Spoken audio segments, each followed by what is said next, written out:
What's going on, everyone? So this since deleted tweet, DAngelo Russell humbly agreed that he can get hot like Steph Curry did in that Olympic game. Now, I know people on the surface will laugh and stop comparing yourself. And again, it is a since deleted tweet.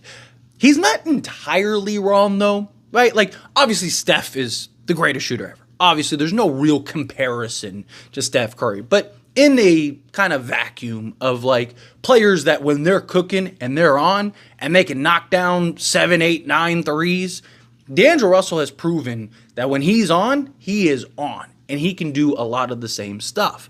Now, again, there's not a real A-B comparison of Steph and DLO, but as DLO being a guy that can just knock down at a high volume rate of threes, again, he proved last year. I mean, he had a historically great shooting season for the Lakers. Now, DAngelo Russell, I think, is an excellent player, right? I have defended DLO countless times. I've talked about how I believe that the Lakers should keep DLO and on a lot of occasions actually trade Austin Reeves.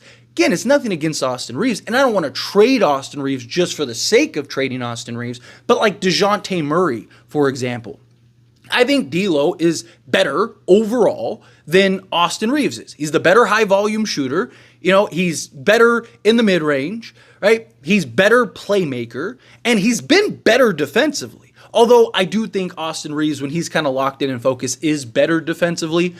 Austin Reeves is a little more crafty on the offensive side of things, but he's not the playmaker that DLO is. And again, he's not the high-volume shooter at a good percentage rate. Right? So I actually thought if the Lakers were going to trade for DeJounte Murray, they were so adamant about trading DAngelo Russell when it was like, why don't you just give up Reeves, get DeJounte Murray, and then you could just slide DLO to the 2, and his ability to knock down and shoot efficiently, and now him, instead of being the 3rd guy, is now the 4th guy. But because he's shown that he can be so good in such a threat off ball, I think it would fit. I think it would work. And then when DeJounte Murray goes to the bench or LeBron goes to the bench, you still have that other playmaker that can easily just slot into the point and make plays and do the things necessary and, the pick and roll or continue to run the action. I just think DLO would be much more versatile in that regard.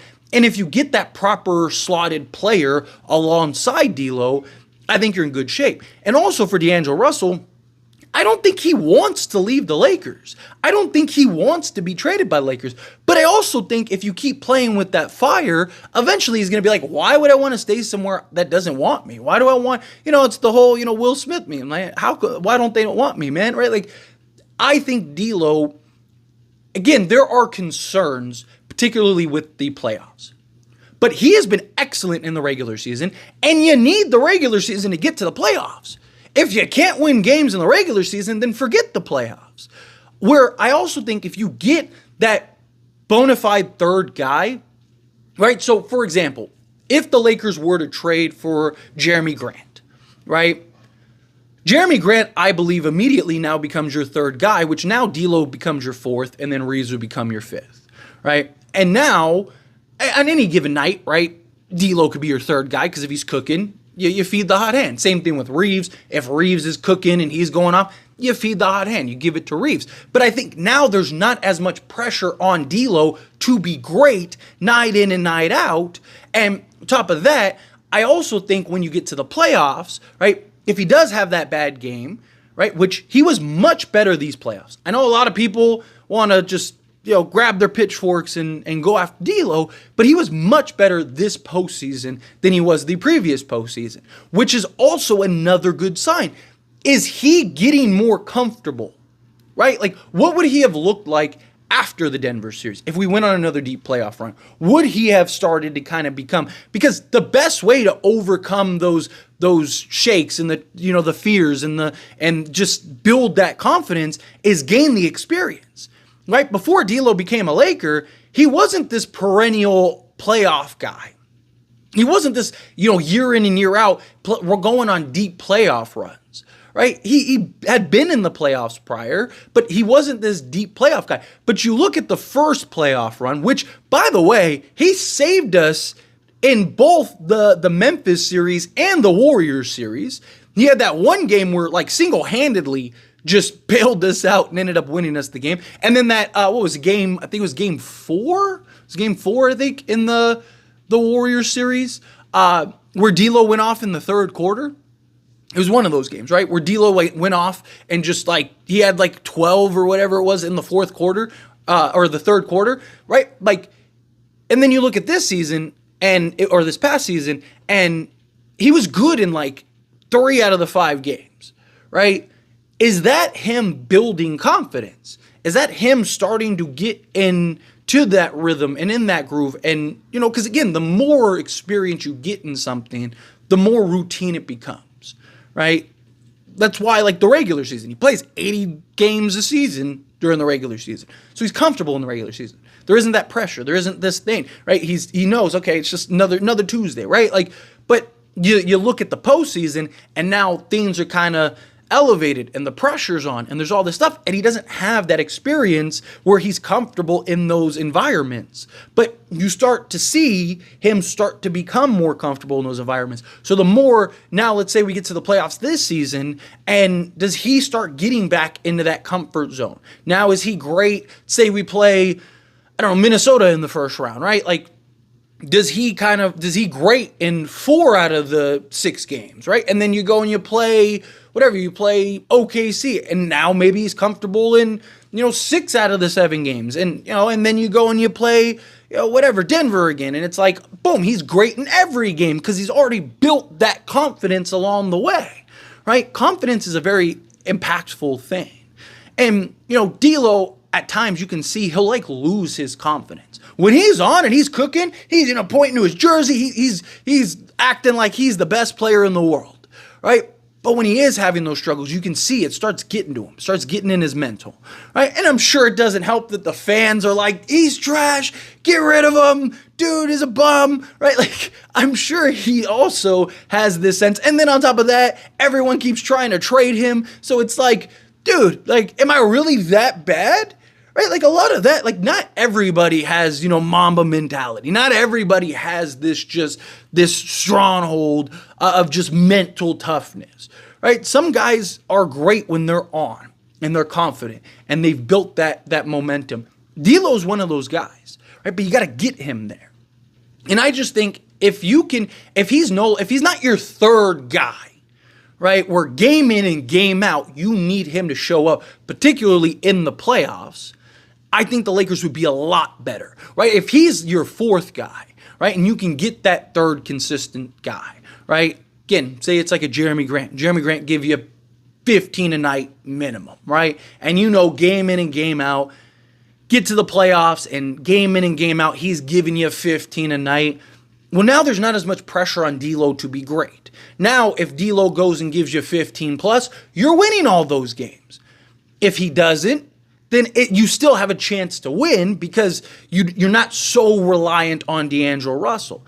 I also like that D'Lo does other things, right? Like, there's times where Reeves is off, where Reeves' shot just, he can't find a bucket. And we saw this last year, and he's like unplayable. It's like, dude, like, he can't defend anybody. He's not really great at making plays. He can make the occasional pass and find the cutter and stuff. But, like, times he's like a liability. Where D'Lo, you saw, even when his shot wasn't falling, he's still one of the best plays in all of basketball were the D'Lo AD pick and roll. So he can start getting guys into actions. He's still a constant threat. Teams are still gluing guys to him, even when he isn't hitting shots, right? He is crafty in a lot of ways. He can kind of get the look ahead pass going, right? Like, he just does little other things. Again, he can at times be a liability also. I'm not saying like he's perfect by any stretch of the imagination, but I don't think he's as bad as some try to make him out to be. And I just think a lot of people are okay with just trading D'Lo just to trade D'Lo.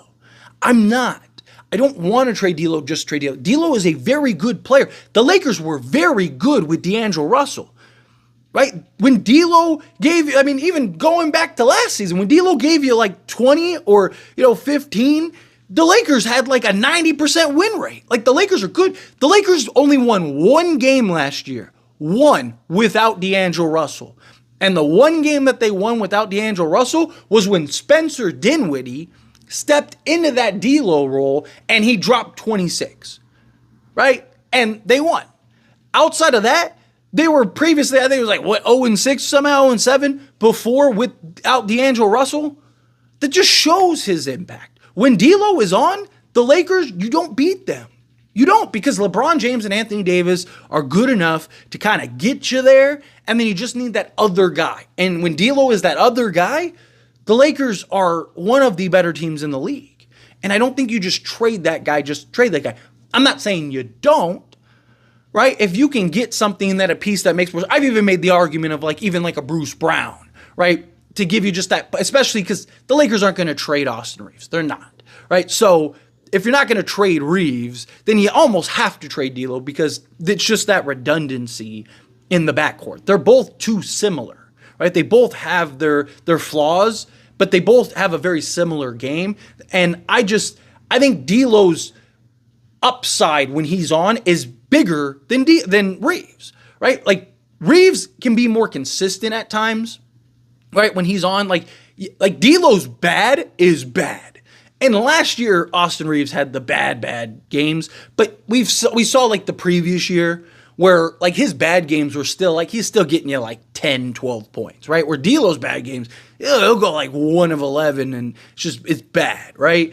So I do think Reeves is more consistent at times, but D'Lo's upside when he's on is he's just better. He's elite in that level. I mean, literally, it's not just my opinion. It's the facts, statistics, right? So again, it's just depends on how things shape up. But anyway, as always, this is a discussion. I pass a question on you. Let me know your thoughts and opinions down in the comments below. What do you think? How do you feel? What are your thoughts? Do you agree with D'Lo to an extent? Like I said, it's not really a A-B comparison, but I do get the idea. I do get the sentiment of like D'Lo can go off at any point.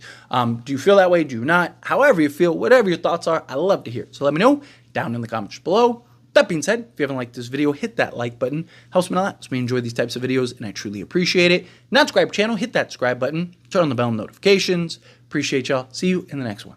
Thank you.